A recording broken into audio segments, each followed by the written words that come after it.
почеток би сакал на сите граѓани на општина Прилеп да им го честитам празникот Свети Климент Охридски.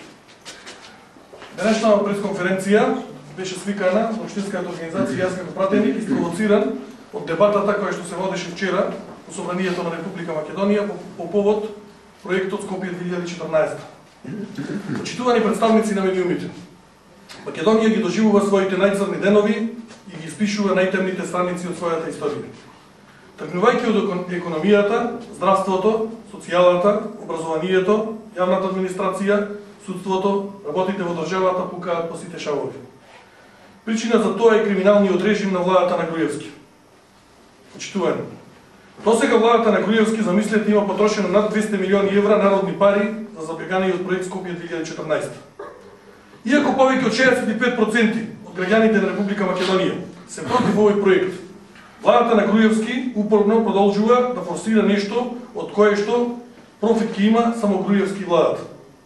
Деновиве владата треба да склучи аранжман со ММФ, од кој што треба да позајми 480 милиони евра за да ги покрие дупките во буџетот, а целиот проект Скопје 2014 ќе чини повеќе од 500 милиони евра. Почитувани господа од власта, кој ќе ги плаќа долговите кои што ги оставате зад себе? Ќе направам неколку компарации за сликата да биде појасна. Лавовите на мостот Гоце Делчев ја чинат државата 2,3 милиони евра, а пред непол месец возилото на итна помош од Прилеп се распадна настред пат превезувајќи пациент. Само последниот месец Прилеп градско одзеде 10 човечки животи, а Груевски владата во Скопје гради триумфална порта која што ќе чини 4,5 милиони евра.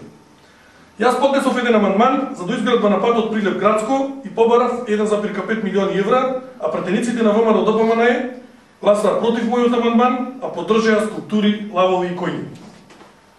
Во Прилеп јавното здравство се распаѓа, Прилепската болница почнаа да ја викаат болница на ужасот, а природбениците градат мост Око, кој на дојдениот вартар пред некој ден го однесе.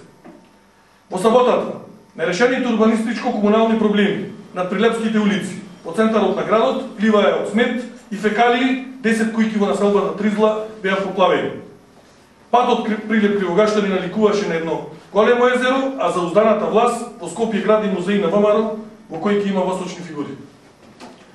Бидејќи пратениците на владеачкото мнозинство јавно кажаа дека поддржуваат сите пари од натрешноста на Македонија, вклучително и на општина Прилеп, да се трошат за којни, лавови, бикови и шмизли, затоа сакам да му дадам предлог на градоначалникот на Прилеп Маријан Ристевски. Господине градоначалник Маријан Ристевски, бидејќи вашата партија јавно го поддржува проектот Скопје 2014 и согласно економската природба сакате да распишувате референдум, мојот предлог е да распишете референдум во општина Прилеп. Дали прилепчани го поддржуваат овој проект и дали сакаат нивните пари да се трошат на триумфални капии, панорамски тркала, фонтани, водоскоци во центарот на Скопје? Од оваа говорница сакам директно јавно да го прашам премиерот Груевски. Дали има информации од одговорните служби колкав криминал е направен и колку пари досега се украдени под маската на овој проект Скопје 2014?